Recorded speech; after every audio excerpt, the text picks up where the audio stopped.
Richard Ellis here with columnist Bob Robb. There are lessons apparently to be learned from the Virginia governor's race, the victory of Youngkin, Republican, over the Democratic candidate.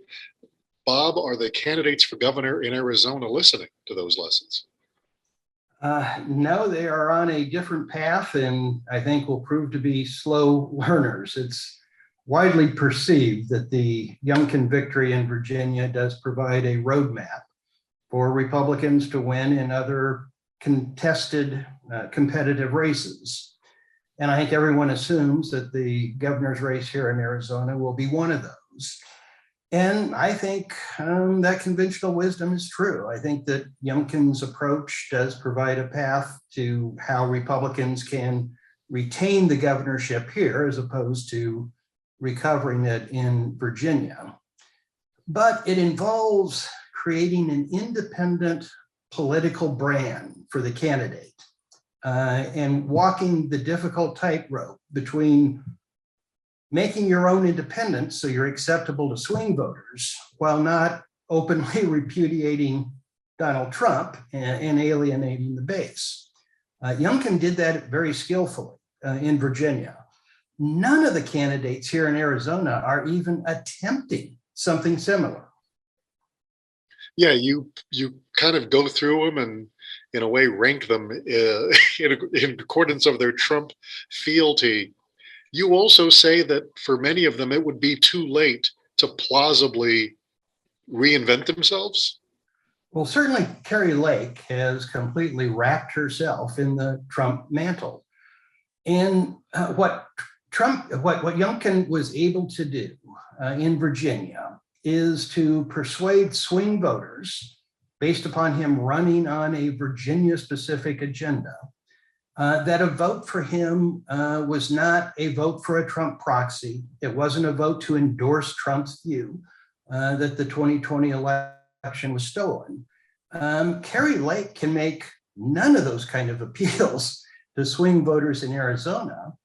And I believe that the balance of power in Arizona politics now is in the hands of what I call the Ducey Cinema voters. There were somewhere in the vicinity of 225,000 voters in 2018 who voted for Republican Ducey for governor and Democrat Cinema for US Senate.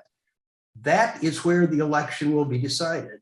And in my judgment, to get to engage in the conversation with the Ducey Cinema voters, you have to have demonstrated that a vote for you isn't a vote for a Trump proxy or an endorsement of his claim to have been robbed of the 2020 presidential election.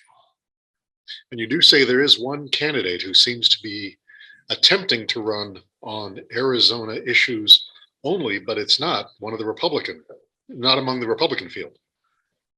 Yes, as the Republicans are sort of going down this Trump route and not really talking about Arizona issues the way that Youngkin talked about Virginia issues. Katie Hobbs issued her current Secretary of State, Democrat, issued her first policy paper. And it was sort of astonishing that there was virtually no Democratic red meat in it. Instead, it was kind of a wonkish discussion of reforms of state government, some of which have some appeal, some of which don't, but it is completely an Arizona agenda and clearly is targeted at the Ducey Cinema voters that decide general elections in Arizona. And I guess this serves as fair warning. If you are one of those Ducey Cinema voters out there, this might be a good time to maybe change your phone number, or because you're going to be targeted. It sounds like from what Bob is saying, political consultants will find you. So let that serve as fair warning. Well done.